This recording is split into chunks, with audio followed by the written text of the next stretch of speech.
Hi friends, நான் உங்கள் anime freak வந்துட்டேன். நம்ம இப்போ கைஜு நம்பர் 8 சீசன் 3 எபிசோட் 4 பார்க்கலாம். இதுக்கு முன்னாடி உள்ள எபிசோடெல்லாம் நீங்கள் பார்க்கலனா டிஸ்கிரிப்ஷனில் லிங்க் கொடுத்துருக்கேன், மறக்காமல் போய் பார்த்துருங்க. சரி வாங்க நம்ம இந்த எபிசோடுக்குள்ளே போகலாம். அதுக்கு முன்னாடி போன எபிசோட் கடைசியில் நம்ம வைஸ் கேப்டன் கொஸ்டினா அந்த கைஜு நம்பர் 12ஓட கோரை கண்டுபிடிச்சி அடிக்கலான்னு போகும்போது அது திருப்பி நம்ம கொஸ்டினாவை அட்டாக் பண்ணி ஸ்வாடை வச்சு நம்ம கொஸ்டினாவோட கையவே வெட்டிடும். ஒரு கை போன நிலைமையில நம்ம கொஸ்டினா என்ன பண்ண போறாரு அதை நம்ம இந்த எபிசோடில் பார்க்கலாம். இந்த வீடியோவை ஃபுல்லாக பாருங்க, மறக்காமல் லைக் பண்ணி சப்போர்ட் பண்ணுங்க. சரி வாங்க நம்ம இந்த எபிசோடுக்குள்ள போலாம். இந்த எபிசோடு ஸ்டார்டிங்ல நம்ம கொஸ்டினோட கை போயிடுச்சு, அவ்வளவுதான், அவர் சாக போறாருன்னு சொல்லிட்டு நம்ம கொஸ்டினோ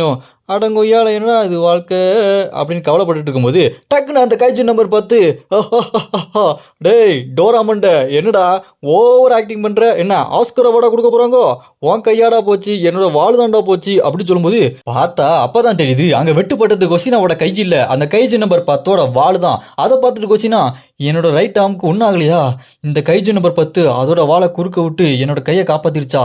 அப்படின்னா அடுத்து என்ன அப்படின்னு பார்க்கும்போது கொஸ்டினாவை பார்த்து அந்த கைஜு நம்பர் 10 டே டோராமண்ட அடுத்து என்ன பண்ண போற அப்படின்னு கேட்டோன்னே நம்ம கொஸ்டினாவும் அடுத்து என்ன பண்ண போறேன் அப்படின்னு முழிச்சுட்டு இருப்பானா. அதை பார்த்துட்டு அந்த கைஜு நம்பர் 10 டே டோராமண்ட உன்னை நம்பி சண்டைக்கு வந்த பாத்தியா, என்னடா உன் கையெல்லாம் காப்பாத்திருக்கேன், என் வாழெல்லாம் வெட்டுப்பட்டிருக்கு, நீ என்னன்னா பேக்க திரு முழிச்சிட்டு இருக்க, ஏதாவது ஒன்று பண்ணேன்டா, இதெல்லாம் ஒரு விஷயமே இல்லடா, இப்போ நம்ம அட்டாக் பண்ணணும், டிஃபென்ஸ் பண்ணியாச்சு, அதை பத்தி யோசிக்காம இப்படி நின்றுட்டு இருக்கியாடா, ஏதாச்சும் ஒன்று பண்ணுடா அப்படின்னு சொல்லும்போது அதை கேட்டு நம்ம கொஸ்டினாவும் என்ன பண்றது, என் முன்னாடி நிற்கிறவன் ரொம்பவே ஸ்ட்ராங்காக இருக்கான், அவனை எப்படி டிஃபீட் பண்ணுறதுன்னு தான் நான் யோசிச்சுட்டு இருக்கேன் அப்படின்னு சொன்னோன்னே அதை கேட்டு அங்கே கைஜு நம்பர் 10 டேய் நீ ஏன் கவலைப்படுற, நான் உன் கூட இருக்கேன்டா, கவலைப்படாதடா டோராமண்ட,